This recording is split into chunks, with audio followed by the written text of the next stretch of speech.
This is Batman Returns, a video game type beat 'em up for the Super Nintendo, published by Konami in 1993, based on the 1992 Tim Burton movie of the same name. It's essentially a one-way left-right beat 'em up game, a genre that was well established on the console at the time. The gameplay and graphics were basically very similar to those seen in Final Fight.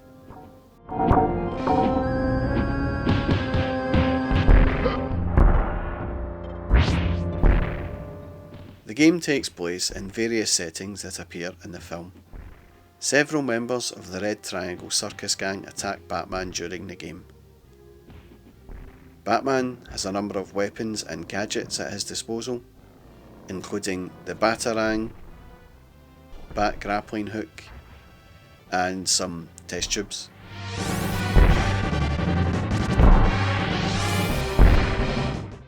Each level ends with a final boss, which requires a greater effort and strategy to destroy it.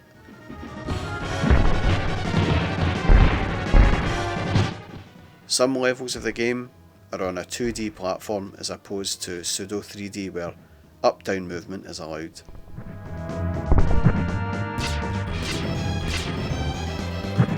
The fifth level consists of driving the Batmobile in a chase screen where Batman must chase the Penguin who flees Gotham City in his campaign van.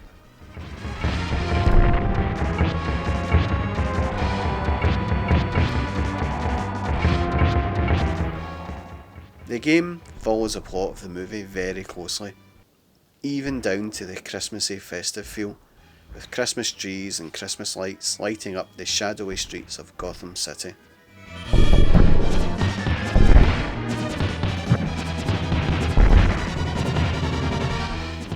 Between levels, the player is treated to some average digitised cutscenes that help progress the plot along a bit.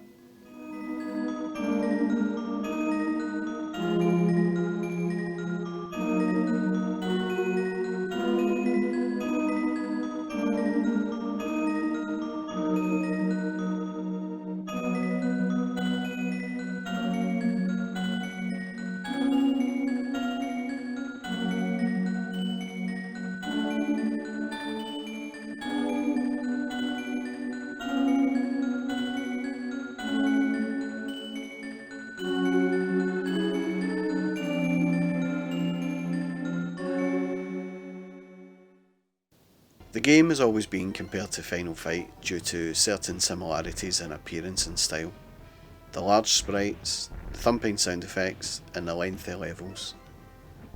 Like Final Fight, Batman Returns has each villain identified by name and life bar, except here Konami are obviously not bothered by body shaming, as some clowns are described as fat or thin.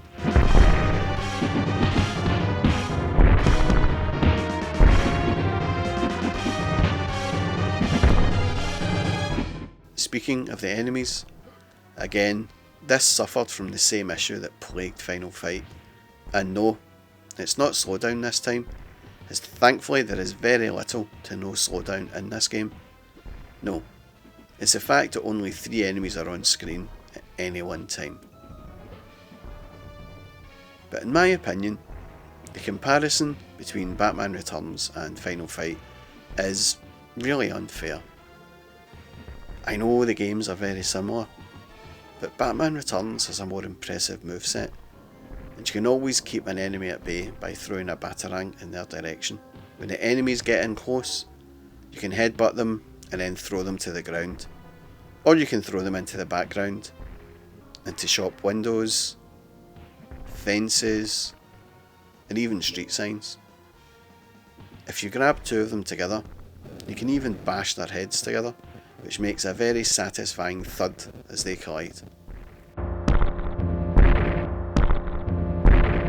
Beat-em-ups usually suffer from monotony, but Batman Returns breaks this up with some straightforward platform scenes. The enemies in this section only require 1 or 2 hits with batarangs to see off, and some platforms give way, forcing you to use your bat grappling hook to swing from platform to platform. And of course, there is the Batmobile section.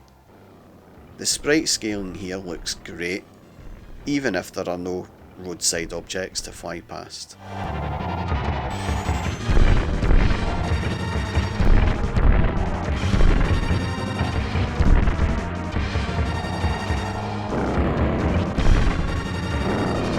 The visuals on this game are excellent. The sprites are huge and for the most part are well detailed, or as well detailed as a clown can be. Some of the clowns look pretty bad though, like the fire breathers and sword swallowers, but overall that is a small complaint. The level of detail extends to the backgrounds as well. The streets of Gotham City look, well, gothic, as they always should be. The attention to detail is really impressive. The gothic statues that appear in the opening of the movie have been included in the backgrounds and even switched to the foreground in a later level. Other small details that make the difference include the Oswald Copperpot for Mayor posters that are festooned across the walls, and this boss at the end of the first level, you can do some damage just before the fight by using your grappling hook and hitting him square in the back of the head with the concrete that comes off the wall, just like in the film itself.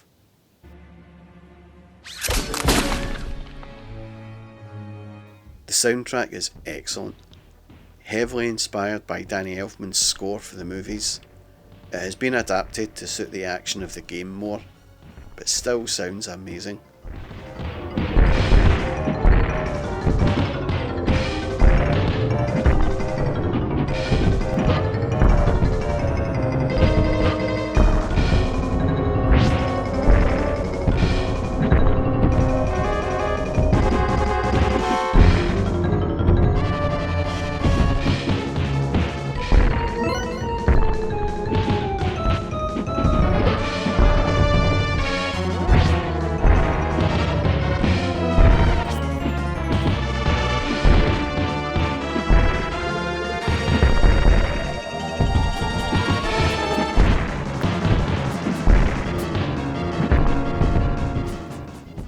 The SNES never had any real problems in this department in my opinion.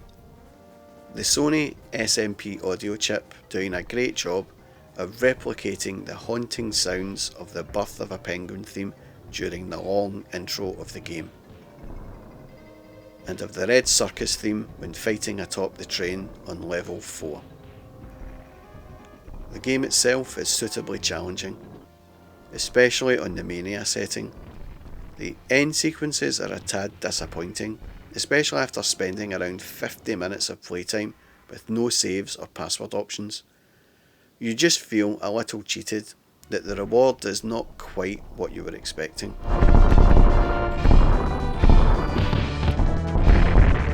This is a game I never owned personally. A mate of mine had it and I would play it through from time to time.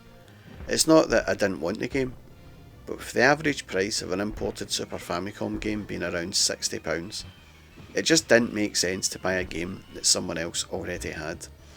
But I will say it was a game I always wanted to add to my collection. So is it actually better than Final Fight? Yes, is the answer to that. But only on the Super NES. It is not better than the arcade version of Final Fight, but when comparing both SNES versions of the game, it certainly stands out against Capcom's effort, and with no slowdown and a greater variety to the gameplay, it is easily hands down a better game.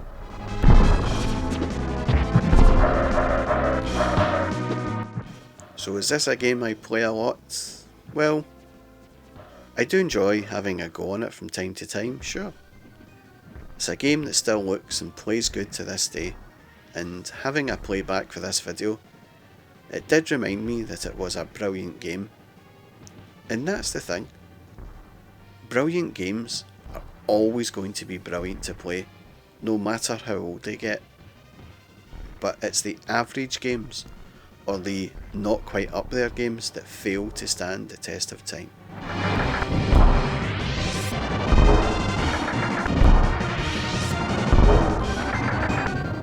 For those people that haven't played Batman Returns on the Super NES, I recommend you get a copy of it and give it a go at your earliest convenience. And for those that have played it, what's your thoughts on it?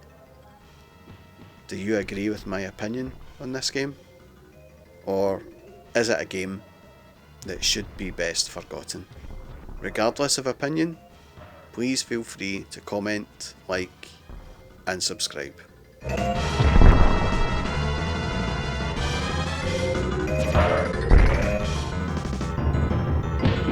That's all from me, folks.